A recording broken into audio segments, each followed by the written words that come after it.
فإذا برق البصر وخسف القمر وجمع الشمس والقمر يقول الإنسان يومئذ أين المفر كلا لا وزر إلى ربك يومئذ المستقر ينبأ الإنسان يومئذ بما قدم وأخر. Bismillahirrahmanirrahim. Assalamualaikum warahmatullahi wabarakatuh. Alhamdulillah. Nahmaduhu wa nasta'inuhu wa nastaghfiruh. Wa na'udhu billah min syururi anfusina min sayyiati a'malina. May yahdillahu fala mudilla lah wa may yudlil fala hadiya lah. Asyhadu an la ilaha illallah wa asyhadu anna Muhammadan abduhu wa rasuluhu la nabiyya ba'dah, amma ba'd.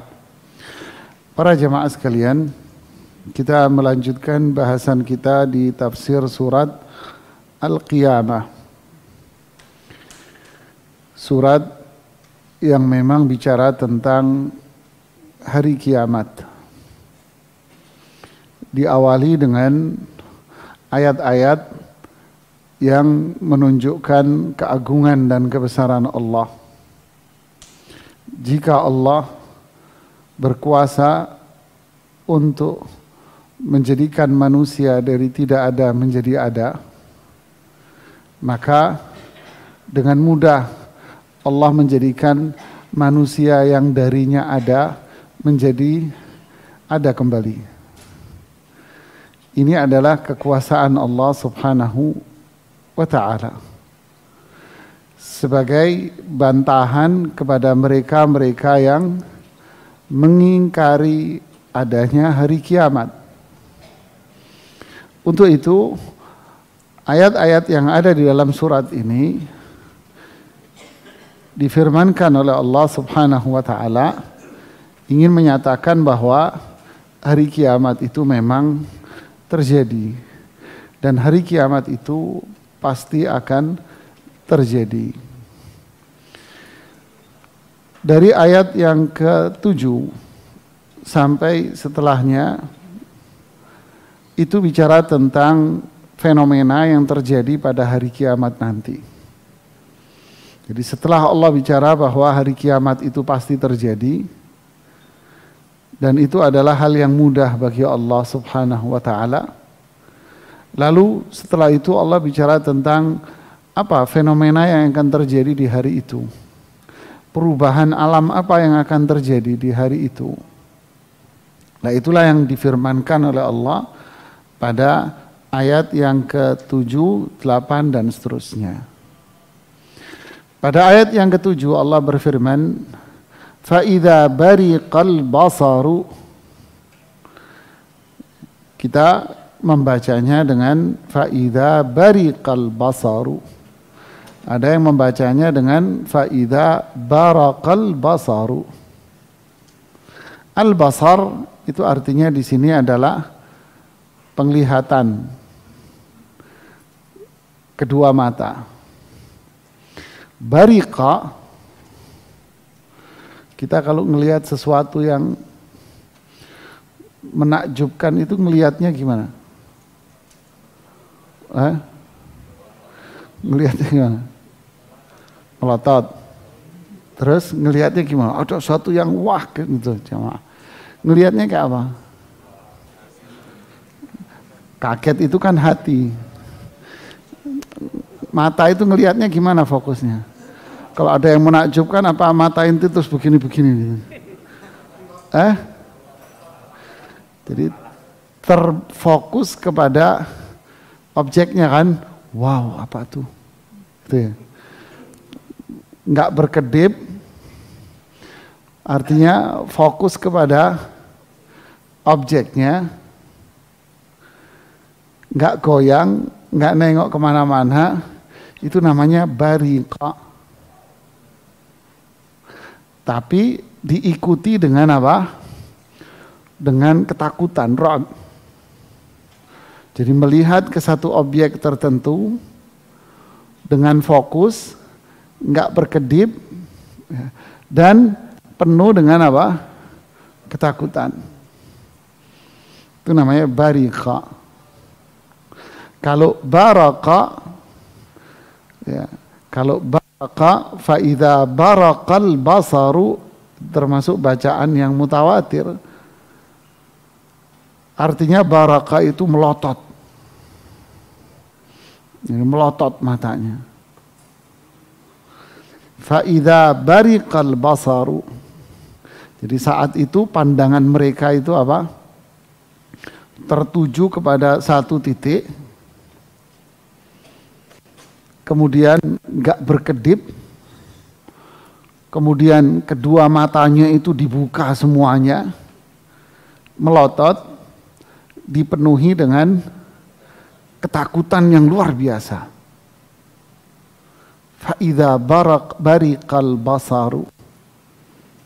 Kenapa? Karena manusia saat itu melihat apa yang tidak pernah mereka tahui di dunia itu. Melihat sesuatu yang nggak pernah ada di dunia. Melihat sesuatu yang selama ini dia dustakan. Jadi ayat ini berkaitan dengan mereka yang menyaksikan terjadinya hari kiamat. Di dalam hadis sahih Rasulullah SAW mengatakan bahwa yang menyaksikan hari kiamat itu ada la yabqa illa syirarul khalqi. Yang tersisa saat itu adalah manusia yang paling jahat. Adapun orang-orang yang beriman, Allah akan kirimkan angin dingin. Dengan angin itu semua orang beriman akan wafat. Yang tersisa pada hari kiamat adalah manusia-manusia yang jahat, yang hatinya tidak ada iman sama sekali. Nah, orang-orang yang seperti ini adalah mereka yang selama itu mendustakan hari kiamat. Dia nggak percaya dengan hari kiamat, nggak percaya sama Allah, nggak percaya sama hari akhir, surga neraka dia tidak percaya. Dan ini tentunya terjadi pada orang-orang kafir. Nah, orang-orang yang seperti ini yang menyaksikan hari kiamat itu, sehingga mereka menyaksikan sesuatu yang mereka dustakan, menyaksikan sesuatu yang dia dustakan ternyata terjadi itu. Dan belum pernah ada di dunia. Bukan di dirinya, tapi belum pernah ada dalam dunia. Makanya pandangan mereka seperti itu. Innama nu'akhiruhum liyaumin tashkhasu fihi al-absar. Muhti'ina muqni'i ru'usihim la yartaddu ilaihim tarfuhum wa af'idatuhum hawa. Sama ayat ini yang di surat Ibrahim ayat 42-43, innama nu'akhiruhum, kami mengakhirkan orang-orang ini, yaitu orang-orang kafir, diakhirkan azabnya oleh Allah. Liyaumin tashkhasu fihi al-absar, diakhirkan di satu hari di mana pandangan mereka itu akan tertuju kepada satu titik, dan pandangan mereka tidak akan bergoyang atau ngelirik ke sudut yang lain. Benar-benar terfokus kepada ini pandangan mereka. Muhti'in, mereka akan bergegas, semuanya buru-buru, lari-lari, ketakutan. Muhti'in ay musri'in, mereka lari kemana-mana, pergi kemana-mana, dengan cepat dia. Ada yang mengatakan musri'in, yakni mereka bangun dari kuburnya dengan buru-buru. Bangun dari kuburnya mereka semuanya dalam kondisi ketakutan. Muqni'i ru'usihim, ngangkat kepalanya begini. La yartaddu ilaihim tarfuhum, mata mereka nggak berkedip ngelihatnya. Wa afidatuhum hawa, hati mereka kosong, nggak ada isinya. Jadi orang kalau ketakutan matanya akan tertuju kepada titik itu dan hatinya kosong. Nah, itulah kondisi orang kafir di saat hari kiamat. Fa idza bariqal basar. Terus apalagi yang terjadi? Wa khasafal qamar. Apa artinya qamar? Bulan. Wa khasafal qamar artinya adalah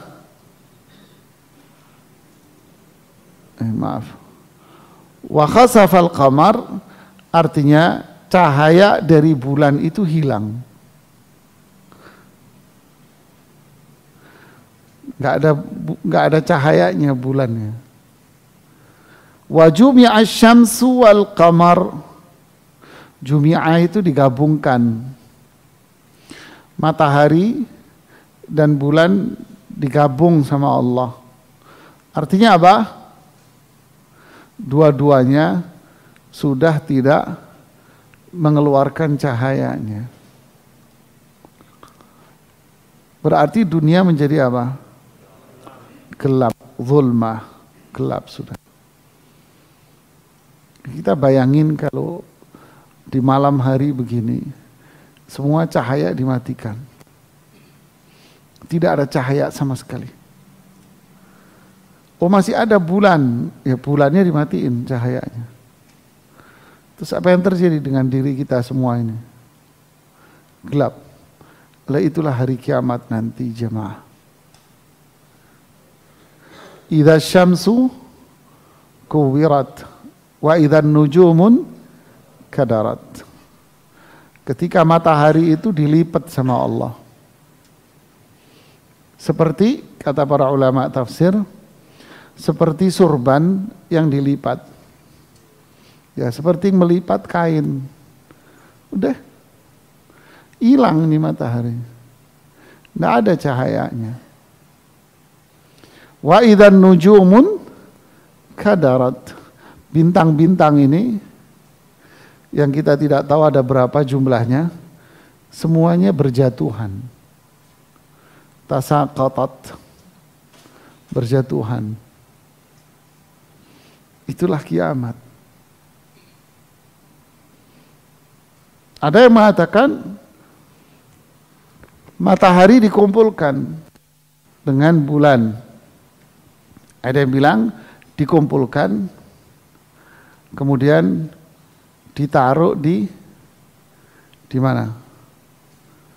Ditaruh di bumi, yaitu tempat di mana lautan itu ada. Loh, kok bisa? Ya, karena air lautnya sudah habis, meluap. Wa idzal biharu fujirat, meluap air lautnya. Sekarang kita tanya, berapa kedalaman lautan? 1. Berapa luas lautan?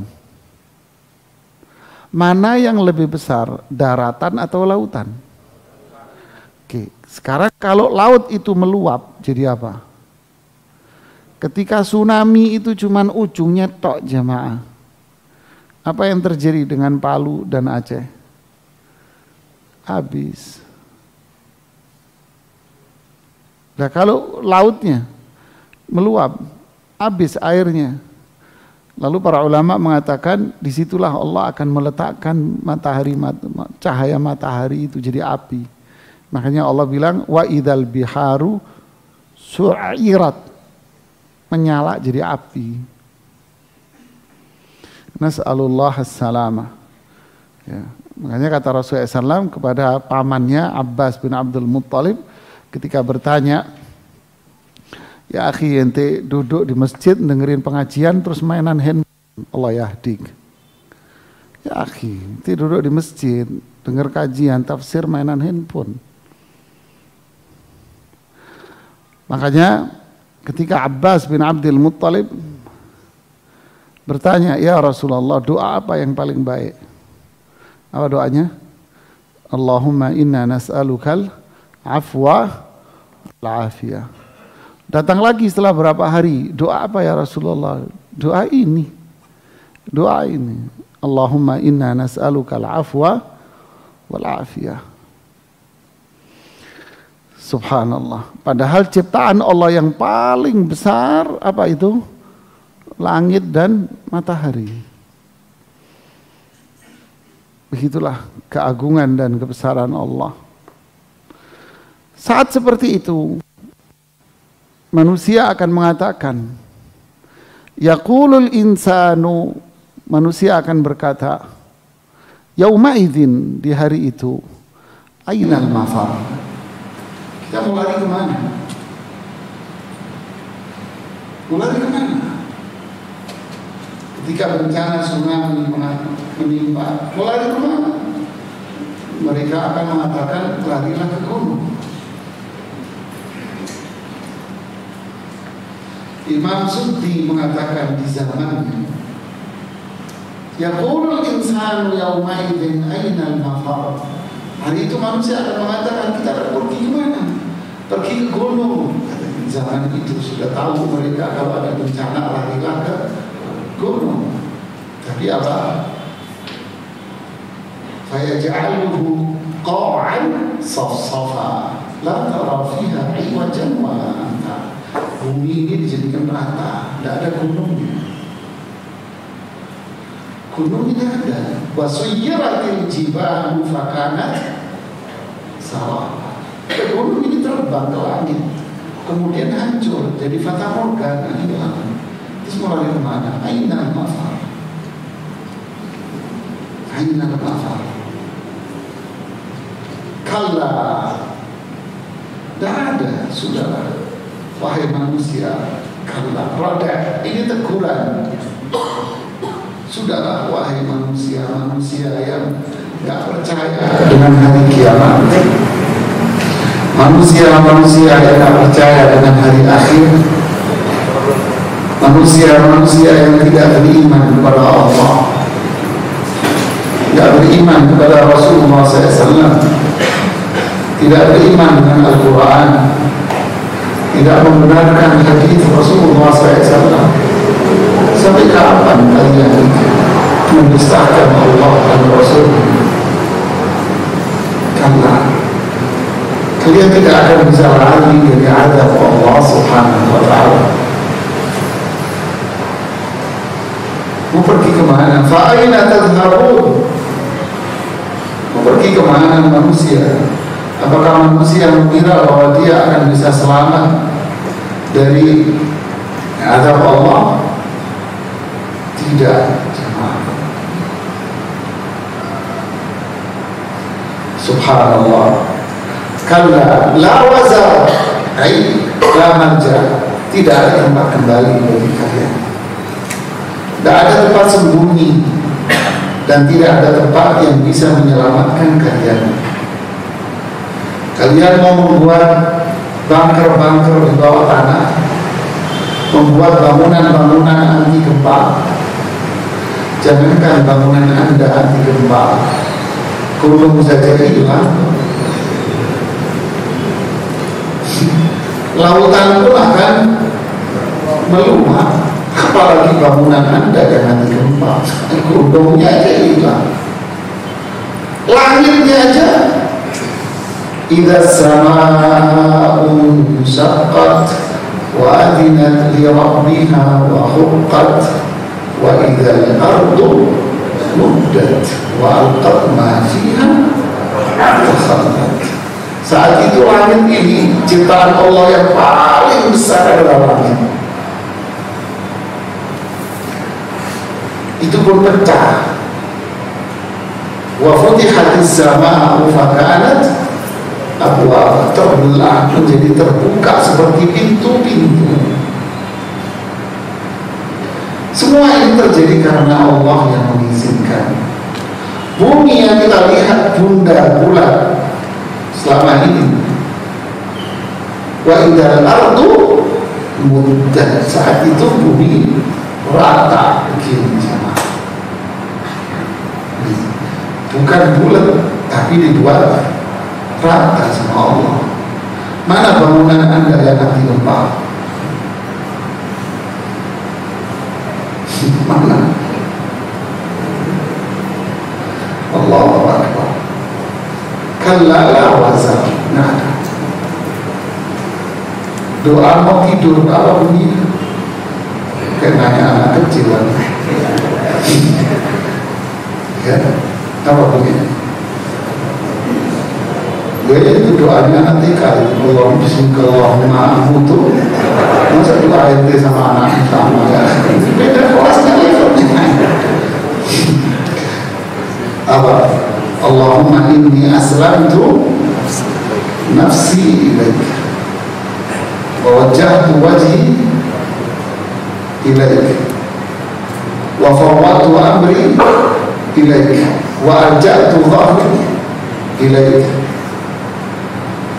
raghbatan wa rahbatan mink la malja'a wa la manja minka illa ilaik. Lihat kalimat terakhir, kalimat sebelumnya. Tidak ada tempat sembunyi, tidak ada tempat berlari dari azabmu kecuali hanya kepadamu ya Allah. Mau tidur ya? Amantu bi kitabika alladhi anzalta wa bi rasulika alladhi arsalta. Siapa yang tidur baca ini di malam itu dia wafat, mata ada fitrat, bersih dosanya. La marja wala manja, tidak ada tempat lari kembali, nada dari azab Allah, kecuali kita larinya kepada siapa? Kepada Allah.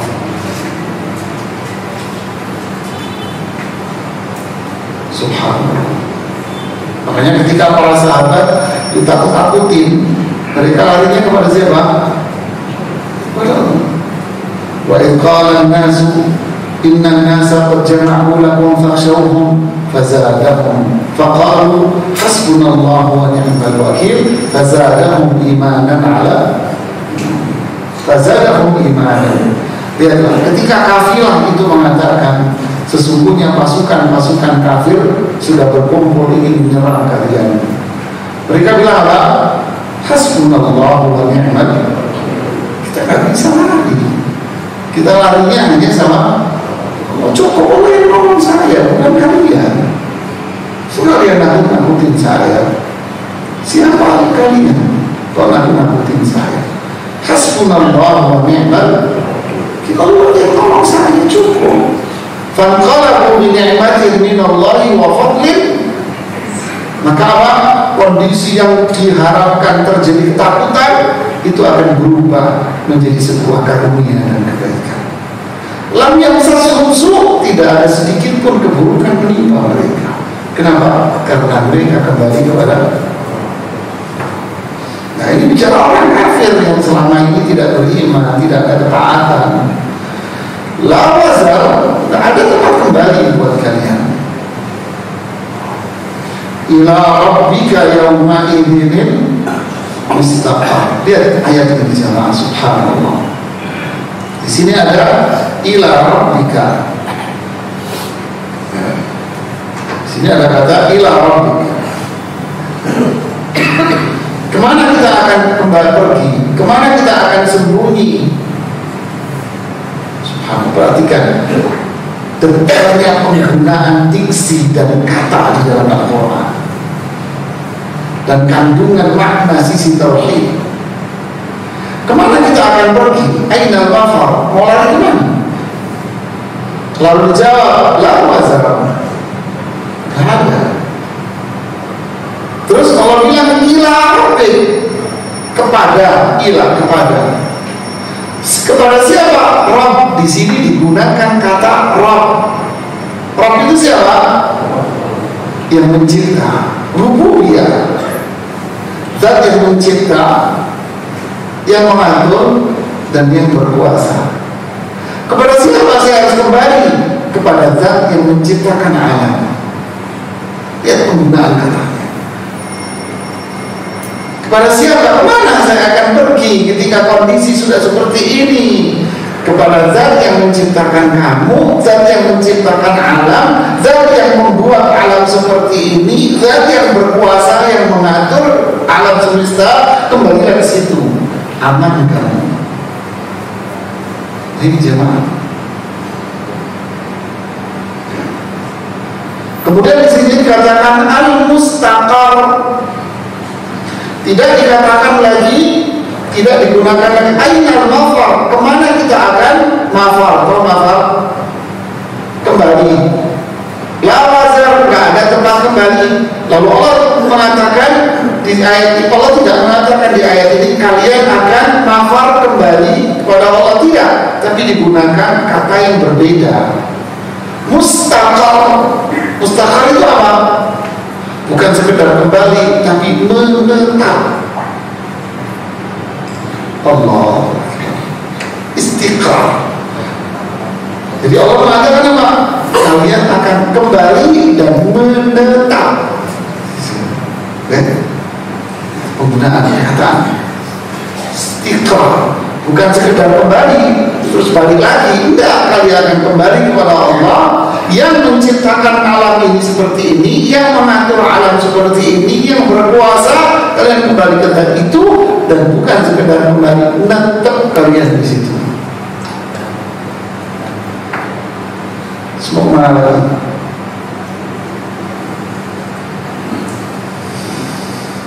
makanya Allah bilang apa di saat itu? Ainal jabbarun, ainal mutakabbirun, aina mulukul ard. Mana orang-orang yang sombong? Mana orang-orang yang merasa dirinya berkuasa?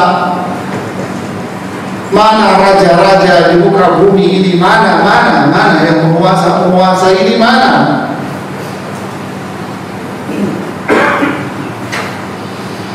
Subhanallah. Inilah jamaah hari kiamat.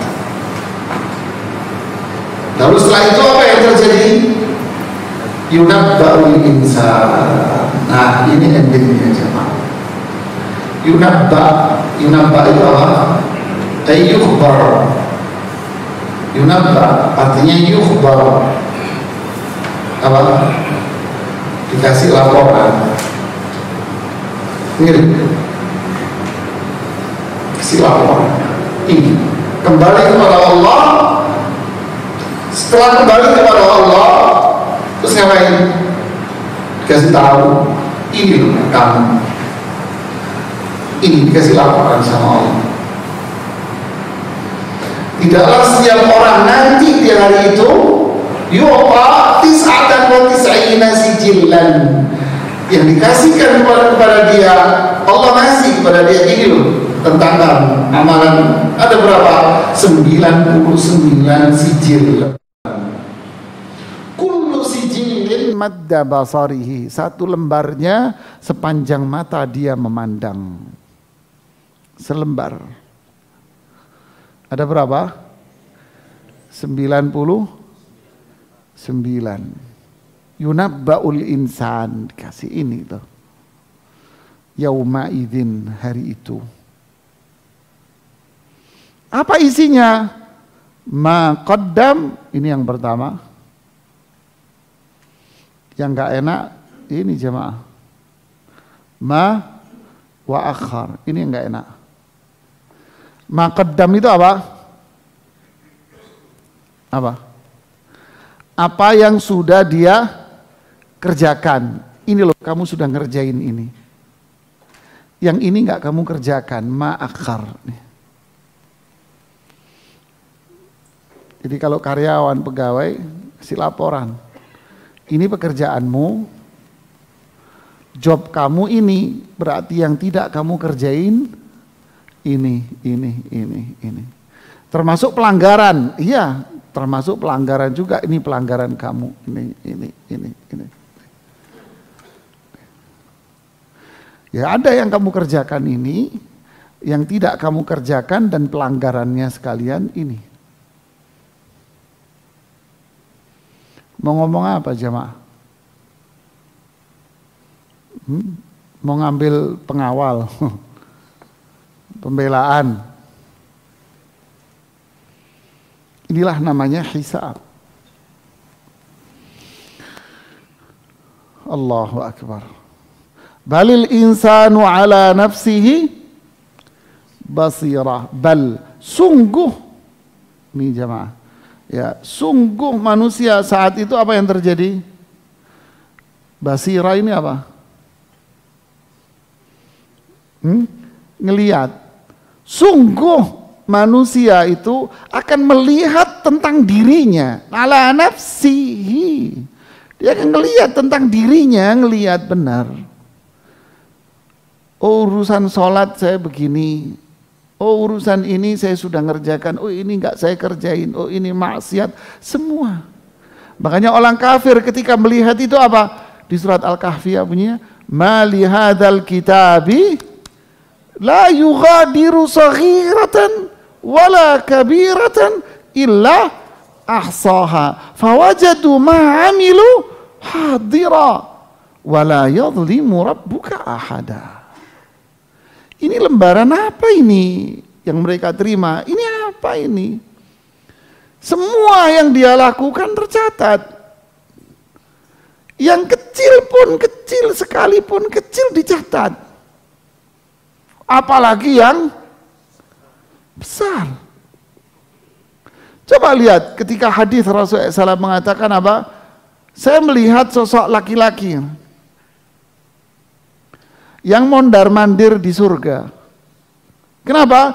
Li syajaratin qata'aha ala dhahril li syajaratin qata'aha ala adhan minan nas. Dulu dia pernah motong ranting pohon yang menjorok ke jalanan dan ganggu orang. Kecatet di situ jamaah. Dulu kamu motong ranting, ganggu orang, kamu potong kesian orang lewat, dimasukin surga ini jamaah. Dicatat. Dakhalat imra'atun fi hirratin habasatha. Dulu kamu miara kucing ya, kamu nggak kasih makan, masuk neraka jemaah. Oh, dulu tetanggamu punya anjing, kamu suka ngasih sisa makanan ke anjing gitu ya. Iya, ini catatannya. Masuk, diampuni dosanya, masuk surga. Mali hadal kitab la yughadiru saghira. Ini lembaran apa ini? Kecil-kecil dicatat semuanya. Makanya Allah Rasulullah SAW bilang apa? Man kana yu'minu billahi wal yaumil. Orang yang iman sama ini dijaga mulutnya. Ya, dijaga mulutnya, dijaga perbuatannya. Nanti dicatat loh. Lihat diksi di dalam Al-Quran. Ma yalfidhu di surat Qaf. Ma yalfidhu apa? Min qaulin illa waladaihi raqibun atid. Ma yalfid, tahu artinya ma yalfid? Al-lafdhu, tahu lafad. Kalau disebutkan lafal, berarti lafad itu apa? Hah? Tidaklah seseorang melafatkan min qaulin dari sebuah kalimat. Berarti bisa satu kata. Lafat kok. Berarti bisa satu kata. Kemudian tersusun kata menjadi kalimat. Ada malaikat yang nyatat. Wallah, serem jamaah. Di hari itu balil insanu ala nafsihi, ngelihat terpampang jelas di depan matanya. Illa ahsaha, tercatat semua. Wa wajadu ma amilu hadira, terpampang, kelihatan. Kayak diputar ulang videonya sama Allah Subhanahu wa taala. Ini kamu noh. Satu demi satu manusia.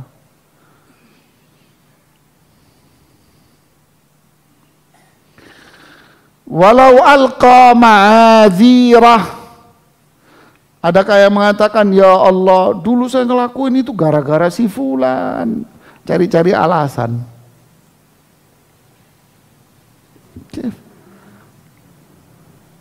Nyari alasan. Enggak, itu semua itu nggak sengaja. Bener nggak sengaja. Saya mau narik diri deh dari ucapan itu, perbuatan itu. Nggak ada jamaah. Walau alqa ma'adhira. Silahkan kamu beralasan dengan 1001 macam alasan.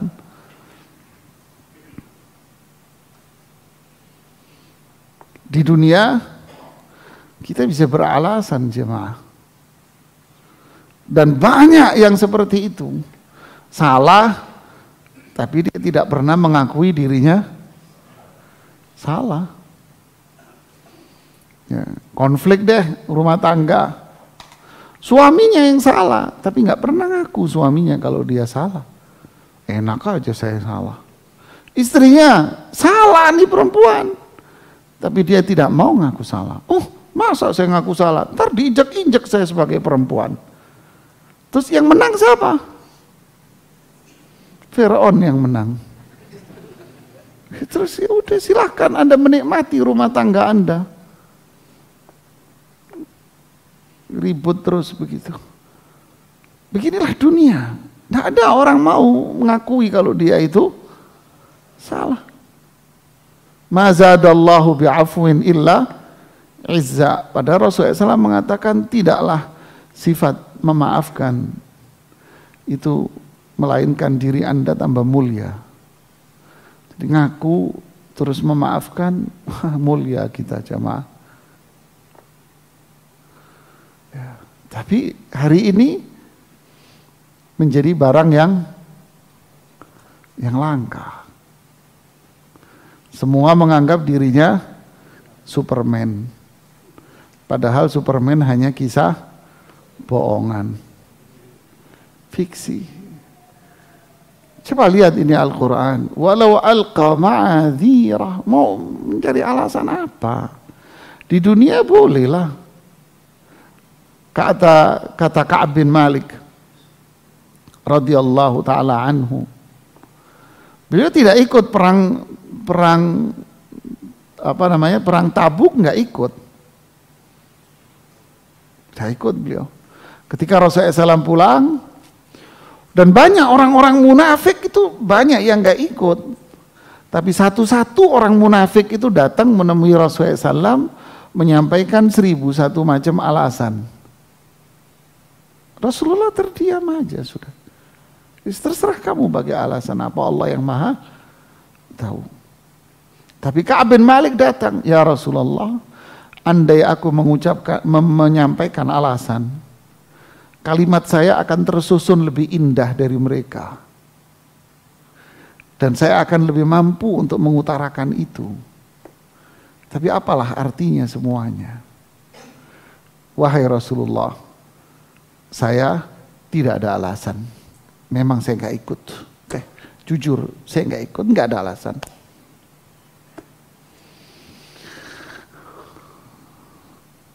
Begitulah manusia. Tapi yang beriman ngaku. Tapi akhirnya apa? Allah memaafkan Ka'ab bin Malik.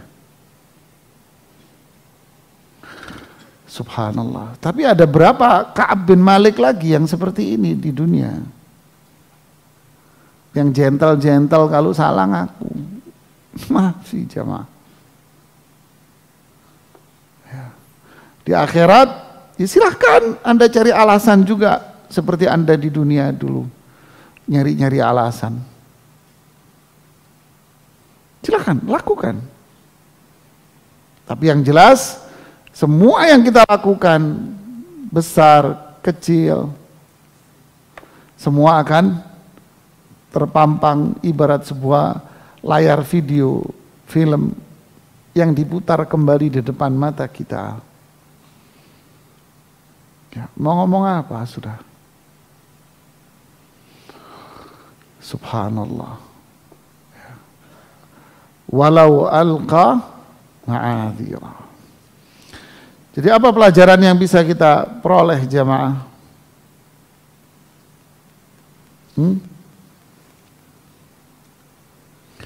Pelajarannya adalah Kata para ulama ketika menafsirkan ayat ini apa? Balil insanu ala nafsihi basira walau alqa ma'adhira. Manusia hari itu akan melihat kekurangan-kekurangan dirinya. Walaupun dia cari alasan gak akan bermanfaat. Tetapi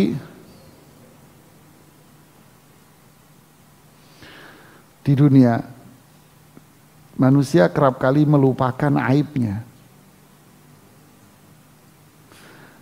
Dan yang dia ingat adalah apa? Aibnya orang lain.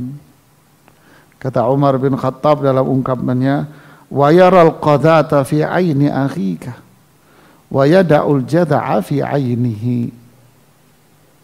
Ada pasir di mata temanmu, kamu ngelihat. Di matamu ada gajah, kamu lupa, ya akhi. Kerjanya ngorek-ngorek kesalahannya orang lain. Padahal kesalahan dia lebih banyak. Ya, sok bersih. Ya, inilah yang terjadi pada kehidupan manusia di dunia. Ada penyair bilang begini jemaah. Qabihun minal insani yansa uyubahu. Keburukan pada manusia, tapi dia melupakan aib-aibnya dia. Wa yadhkuru aiban fi akhihi qad ikhtafa. Dia senantiasa membuka keburukan saudaranya, padahal aib itu sudah tertutupi. Walau kana dha aqlin lama aba ghairahu. Kalau dia punya otak, ini bahasa penyair. Kalau dia punya akal, dia tidak akan membuka aibnya orang lain. Wa fihi uyubun law ra'aha biha iktafa. Sebetulnya kalau dia mau mengoreksi aibnya dia sendiri, itu sudah sibuk Anda. Itulah kita jemaah. Kita sibuk ngoreksi aibnya orang, kesalahannya orang. Padahal kalau kita mengoreksi aib kita sendiri, nggak cukup waktu kita. Ya. Inilah ciri manusia yang buruk dan jelek. Dia hanya menyibukkan diri dengan aibnya orang lain, tapi dia melupakan aib dirinya sendiri. Orang yang seperti ini, dia akan menganggap dirinya itu sempurna. Dia akan menganggap dirinya itu sudah sangat baik. Dia menuntut orang lain untuk baik sama dia. Padahal dia sendiri banyak aib, kekurangan, kezaliman. Wailun lil mutaffifin. Inilah namanya mutaffifin. Menuntut orang lain untuk baik sama dia, tapi dia sendiri melupakan dirinya bahwa dia harus berbuat baik sama orang. Makanya di akhirat ditampilkan semua, ini loh kamu sudah. Maka manusia akan sibuk dengan dirinya. Subhanallah. Allahumma hasibna hisaban yasira. Semoga Allah memberikan hisab kepada kita dengan hisab yang ringan jemaah. Jadi kesimpulannya, madza a'datta laha, kata Rasulullah SAW, kita ini sudah punya persiapan apa untuk menghadapi hari itu? Apa persiapan kita? Ya.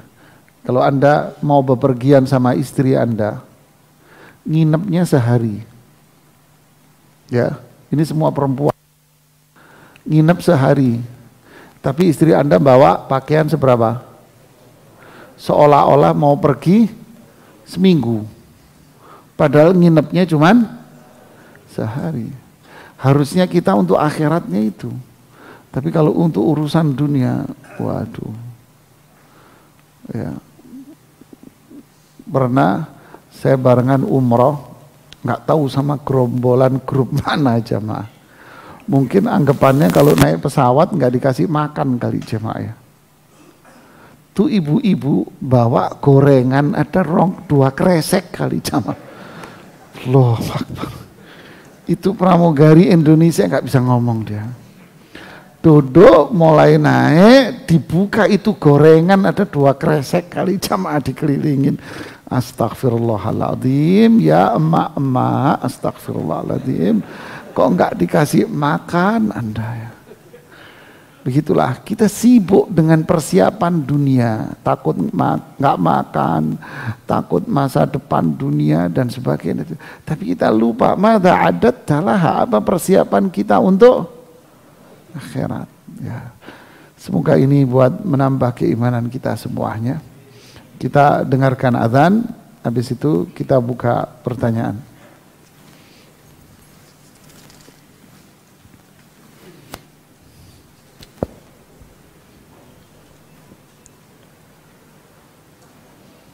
Allahu Akbar, Allahu Akbar. Allahu Akbar, Allahu Akbar.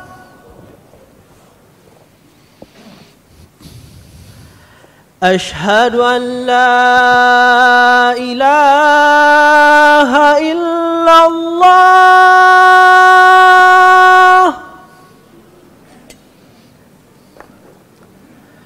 Ashhadu an la ilaha illallah.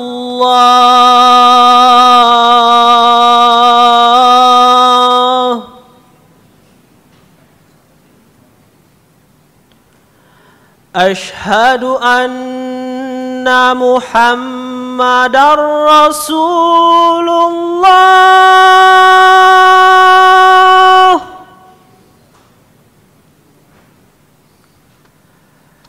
Ashhadu anna Muhammadar Rasulullah.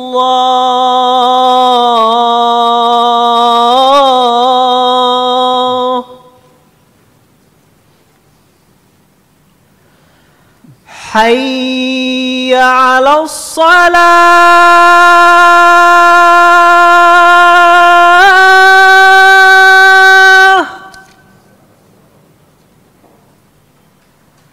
Hayya 'alas salah.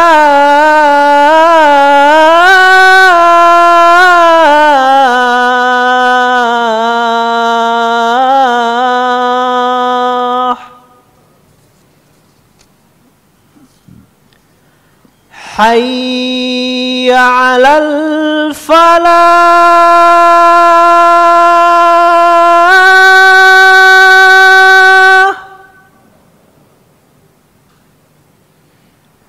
Hayya 'alal falah.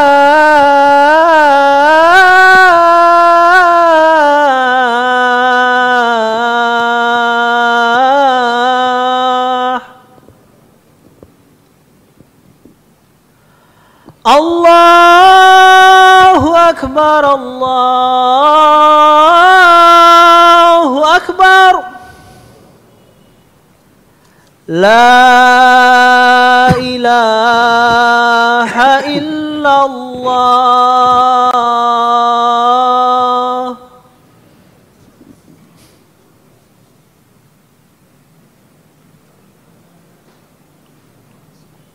Allahumma.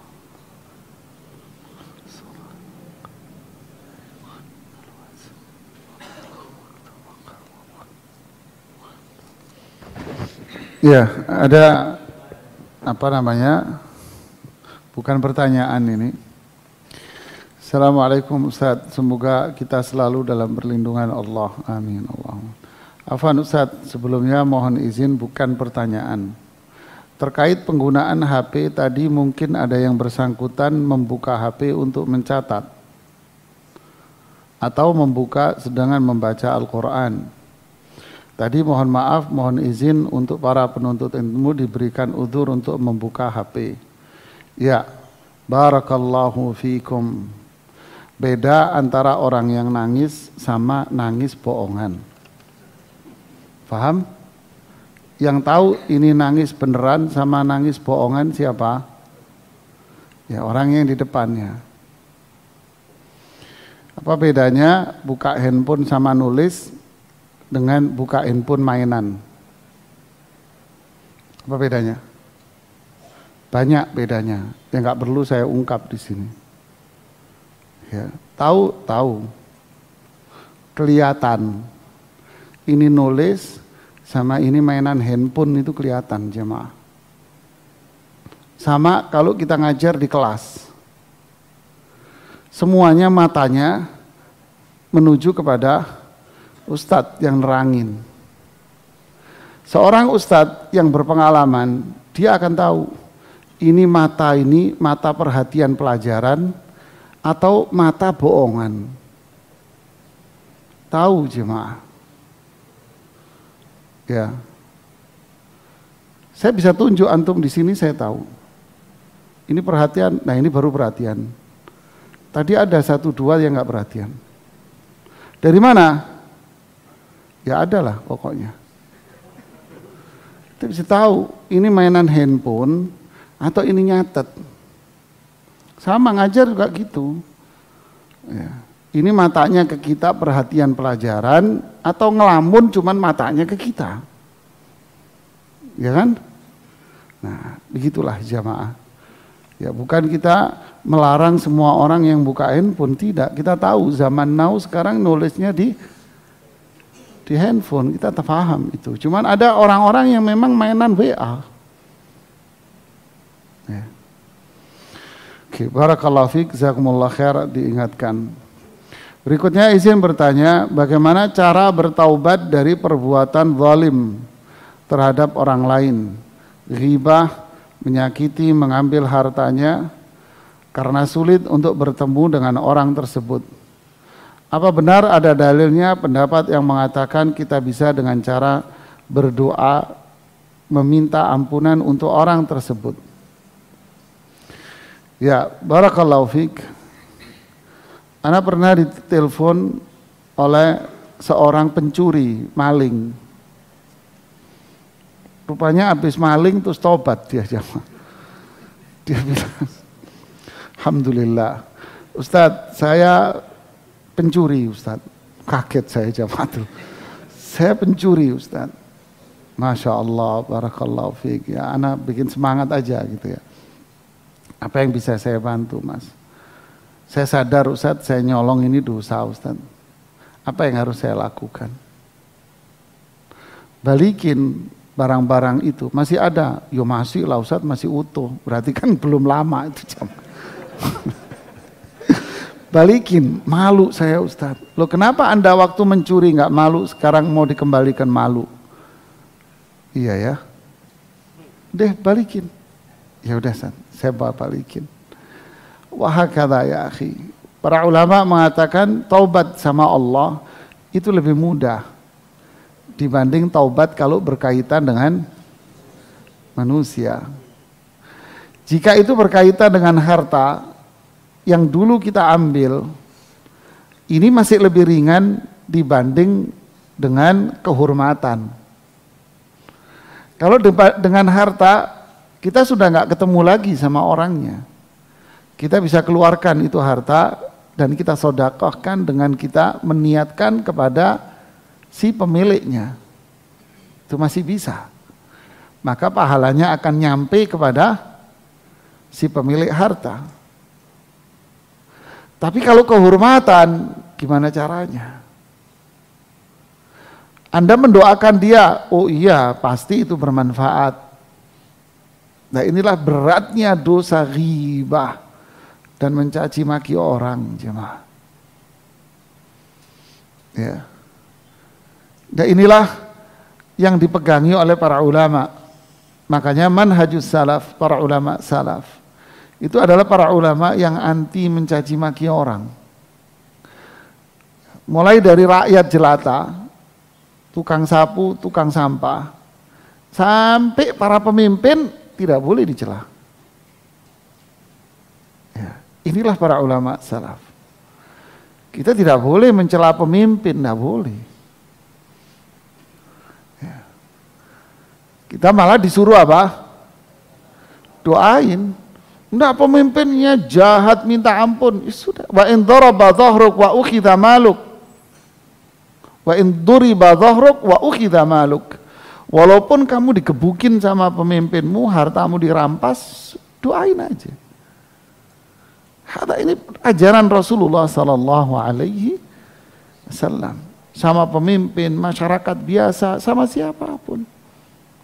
Bahkan seorang istri yang mencaci maki suaminya di hadapan orang lain, mal'una, terlaknat ini perempuan begini.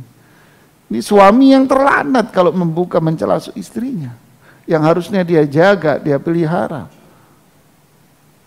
Hadza syariat Islam. Dan ini manhaj para ulama salaf. Berbeda dengan yang lain, mencela pemimpin, mencela ulama. Ulama dicela. Kenapa? Karena nggak cocok dengan pergerakannya dia. Syekh Utsaimin dituduh ulama haid dan nifas. Macam-macam mencela. Tapi kalau dia ulama, dia akan tahu kewajiban dia. Tapi kalau dia mencela sana, mencela sini, berarti rusak manhajnya dia. Kita mencela, menghibah tukang sampah, itu dosanya gede, jamaah, kabirah. Kita harus minta maaf itu sama tukang sampah yang kita maki-maki itu. Lantas bagaimana kalau yang dicela itu ulama? Dosanya lebih gede lagi.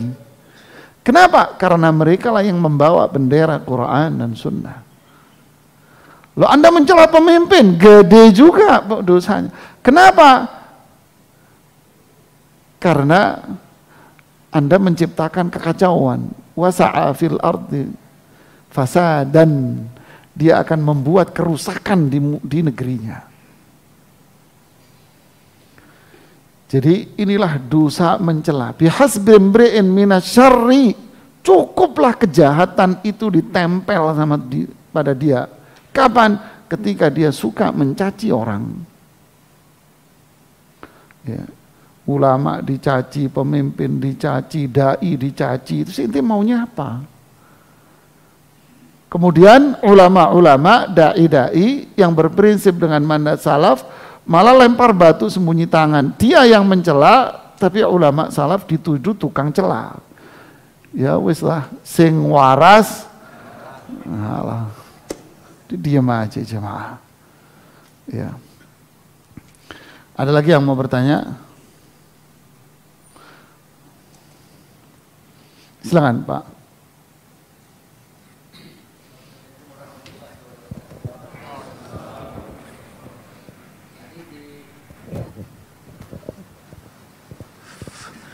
Tadi di Ari Hakir itu bahwa semua kesalahan-kesalahan dan ini semua diperlihatkan semua gitu saatnya, kalau nggak salah saya terima gitu. Jadi yang tahu itu kan biasanya juga kita dulu, kita punya salah, punya apa, terus kita minta maaf, udah minta apa. Nah, seberapa besar ada mengurangi apa yang apa namanya kesalahan kita yang lama gitu Ustaz. Assalamualaikum warahmatullahi wabarakatuh. Tapi sebelum saya menjawab pertanyaan Bapak, sebelumnya saya ingin menyampaikan satu hal lagi. Allah berfirman, "Wala tasubbul ladzina yad'una min dunillah." Jangan kalian mencela, mencaci maki orang musyrik, orang kafir. Jadi mencela orang musyrik, orang kafir tidak boleh. Kenapa? Yang terjadi adalah fayasubbullaha adwan bighairi ilm. Nanti dia akan mencaci maki Allah, akan mencela Allah, mencela Islam lebih ganas dari kamu. Tidak boleh ya akhi. Ada sesaji terus ditendang, dibuang, haram alik. Tidak boleh. Anda melihat sesajen di tempat, terus Anda ambil, Anda hancurkan. Ya akhilah ya juz, haram alaik. Ini tidak berwenang untuk itu. Kewajiban kita apa? Nasihati. Ada berhala, patung, terus ente hancurkan? Tidak boleh, dosa. Yang terjadi apa? Darar, keburukan yang berlipat ganda. Mereka-mereka yang benci Islam, pada maju di soft terdepan untuk menghancurkan Anda. Ini bukan Islam ini. Lah dulu Rasulullah SAW menghancurkan berhala, Rasulullah pemimpin. Anda pemimpin? Umar bin Khattab menghancurkan pohon di mana Rasulullah SAW duduk di situ melakukan perjanjian Hudaybiyah. Emang ente Umar bin Khattab khalifah? Pikirin jemaah. Ente ini khalifah, pemimpin. Abu Bakar menghancurkan, Umar menghancurkan, Utsman menghancurkan kuburan-kuburan yang disembah. Ente Utsman bin Affan khalifah. Yang nyuruh Utsman bin Affan Rasulullah sallallahu alaihi wasallam. Perintah dari pimpinan. Secara individu tidak boleh Anda. Nyaci maki nggak boleh, menghancurkan nggak boleh. Yang terjadi perang. Islam tidak nyuruh begini ya akhi. Kita disuruh apa? Dakwah, dakwahin, doain semoga Allah memberikan hidayah. Hakala. Ini sedikit komentar menanggapi itu.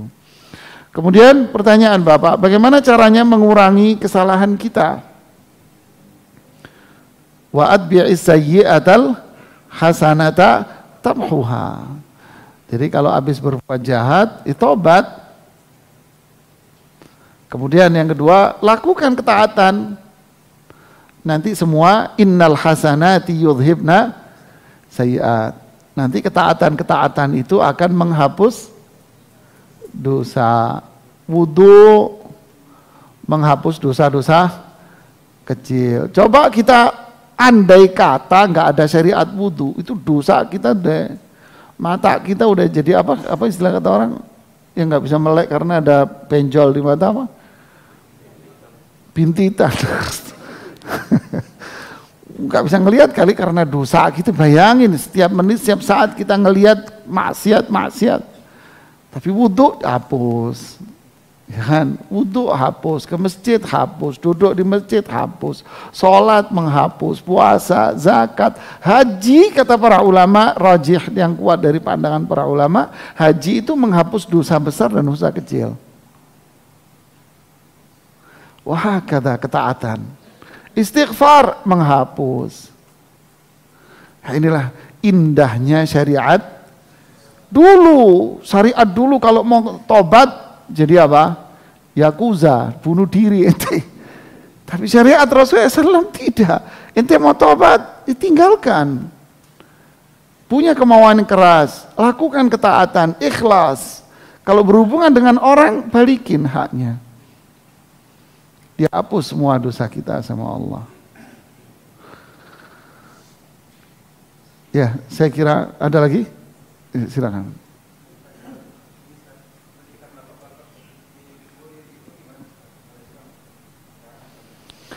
Kita menyebutkan lafaz al-quburiyun, boleh enggak? Pertama, kalau berbicara dalam konteks umum, ya kita jelaskan bahwa al-quburiyun adalah orang-orang yang menyembah kuburan. Siapa? Saya enggak bicara kelompok. Jangan jadi kalian sebagai para penyembah kuburan. Ini tahdzir. Ya, mencegah diri kita dari perbuatan syirik. Tapi kalau yang dimaksud dengan kata-kata itu adalah Anda memvonis orang. Si fulan ini kuburiyun. Ya mas, telek perkoro mas. Udahlah, jangan suka begitulah. Ini zaman begini, ini zaman medsos. Ya, pandai-pandailah kita berbicara. Jadikan kalimat kita di hadapan orang itu kalimat yang enak di kuping jemaah. Ya, begitulah. Ya. Kita boleh menjelaskan dalam konteks syar'i, bukan berarti syirik itu tidak boleh dibicarakan, bid'ah tidak boleh dibicarakan. Tidak, ini tema utama. Ya, tapi jangan sampai bicara tentang individu. Kita tidak boleh juga bicara individu di dalam forum. Ya, tidak boleh bicara kelompok dalam forum. Kecuali kata Imam Nawawi di Riyadhus Shalihin, kecuali syarruhu, kejelekan nih orang sudah memasyarakat, sudah menjamur, tokoh masyarakat, ya, dan dia individu, tidak mewakili sebuah lembaga pemerintahan, tapi memang dia individu, tapi dikenal oleh masyarakat banyak, orang cenderung mendengar ucapan dia, tetapi ini orang banyak kejahatannya, kemungkarannya, ya sampaikan, tidak apa-apa, ini bukan ghibah, selama dia bukan pemimpin. Kalau pemimpin nggak boleh karena dia memang sosok pemimpinnya. Nah ini yang harus kita dudukkan permasalahan dengan baik. Ya, tapi kalau orang ini nggak ada pengaruh apa-apa di masyarakat, atau ada pengaruh cuman pengaruh masjid-masjid aja, jangan disebutkan. Anda akan menjadikan dia sebagai sosok yang viral malah. Kejahatan dia malah dikenal banyak orang gara-gara inti ngomong banyak. Gara-gara inti nge-share ke sono, nge-share ke sono. Dulu dia nggak ngerti. Anda yang nge-share kemana-mana, akhirnya semua orang tahu. Sudah tutupin biar nggak dikenal. Ini loh, coba lihat ini ya terkenal dong. Ya kan? Udah diemin aja. Terus bagaimana? Kita jelaskan di masyarakat sebagai pengajian, sebagai kaidah ilmu, sebagai materi ilmiah, kita jelaskan tanpa menyudutkan si A wala si B, si fulan wala si alan. Tidak. Inilah syariat, ini akidah kita, ini ayat Quran, ini hadisnya, ini penjelasan para ulama, ini yang salah, ini yang benar, khalas. Yakfina hada. Ini mana salaf yang dijelaskan para ulama kita. Mencela orang individu, bukan. Apalagi sampai perbuatan yang menimbulkan keburukan di tengah masyarakat. Ya, ngerusak punya orang. Ya. Bahaya. Hari gini berhati-hati kita berbicara. Berhati-hati kita bersikap. Tapi kebenaran tetap harus kita suarakan. Ya. Wallahu a'lam bishawab. Ini yang bisa saya sampaikan. Semoga bermanfaat. Subhanakallahumma bihamdik. Asyhadu an la ilaha illa anta. Astaghfiruka wa atubu ilaik. Assalamualaikum warahmatullahi wabarakatuh.